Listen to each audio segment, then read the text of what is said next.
Hi and welcome to Bespoken. My name's Paul Anthony. I'm CP. And today we're going to be looking at all the Dunhill icons.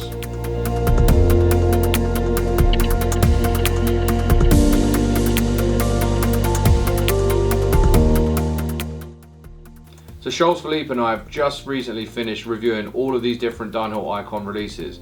And now we're going to give an overarching review of all of them together. Where do you think we should start, Paul? I think you have to start with the original. Absolutely. So, for you, this is one of your all-time favourites. Yeah, I think it is. Yeah, I think it's very versatile. I think it's great value for money now, especially you can get it below retail. It's a great evening fragrance. I wear it all year round, and I think it performs especially well in autumn. It's actually appeared in our top 5 best fragrances for autumn. If you check the description below, you'll see more about that. Along with all of these fragrances being reviewed below in the description, you can check the links there as well. So we were actually just talking about how, you know, this was released in 2015, 2016, 2017, and as they've kind of gone down the line, they've tried to make them kind of a little bit younger and younger and younger. So even though they've still kept them as an EDP, if you want to go into that.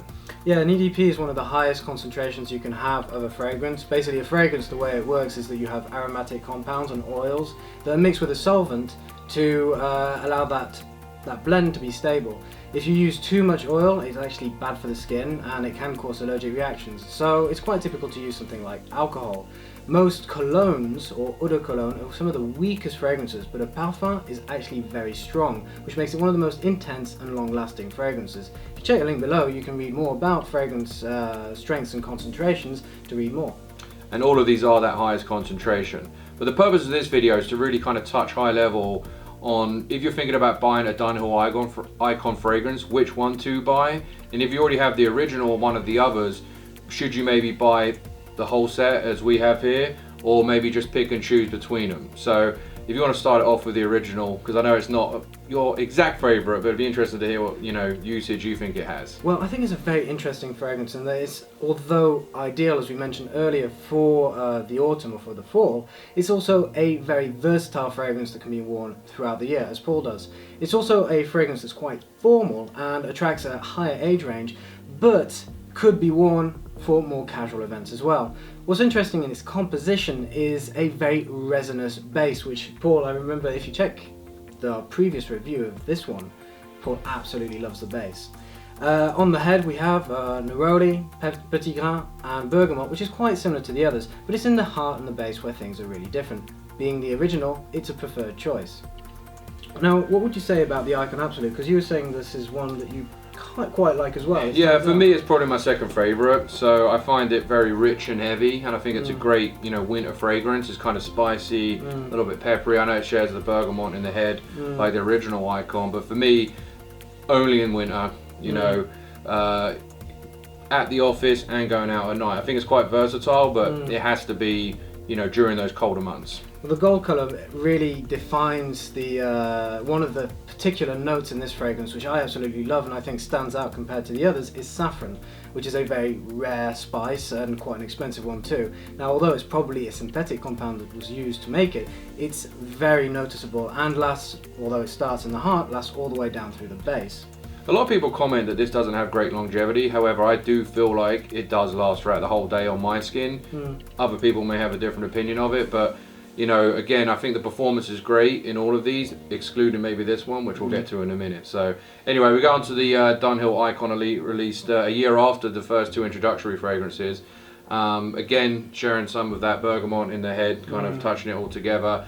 It's a little bit of a blended fragrance. I'd say that with seasonality, where you can go from autumn into winter.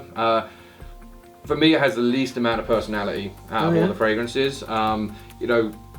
This one more sporty, so it kind of gets away from what we're kind of getting on in the original 3.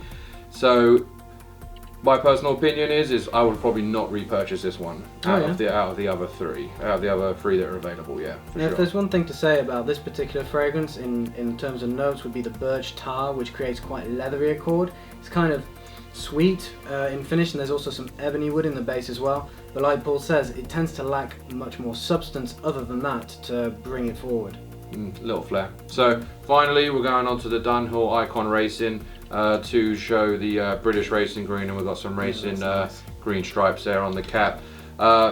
Very nice. I get a lot of the grapefruit out of this one. However, I've got it on this hand here.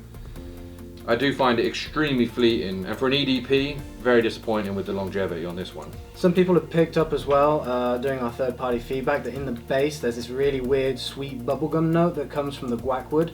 Although the guacwood in itself works quite well to create a leather accord along with the labdanum, I see what they mean, and it can get a bit cloying. What do you think? Have you noticed that? I don't get so much of I think it just dries out on me. I don't really get yeah? I might even get to that part of the journey. I'm not sure. So, so we want to wrap this one up here, I think. So, we give it super high level. Best value for money, most versatile is the original Dunhill Icon. If you're looking for something sporty and fresh, maybe here, but you may have to keep reapplying. Fantastic winter fragrance. Really sets itself apart. Kind of so-so, but some people do appreciate it. Overall, I think the best longevity, Icon, Absolute, Elite, then Racing. So, we're going to get worse as we go down the line here. Does correlation mean causation? I know in our original Icon review that we feel that the formula may have been changed slightly, lacking maybe some of that cedar punch that we got in the original blends of the fragrance. However, still one of my all-time favorites, one of my all-time favorite winter fragrances, and these two probably wouldn't buy again, although I have like 4 bottles of this, so I'll probably keep getting those ones. So as we said, please check out the links below. As always, we use our bespoke unit fragrance formula when reviewing fragrances. You can also see the links for those below. Please like and comment on this video if you have any further questions or comments. We'd love to hear them, and click that subscribe button.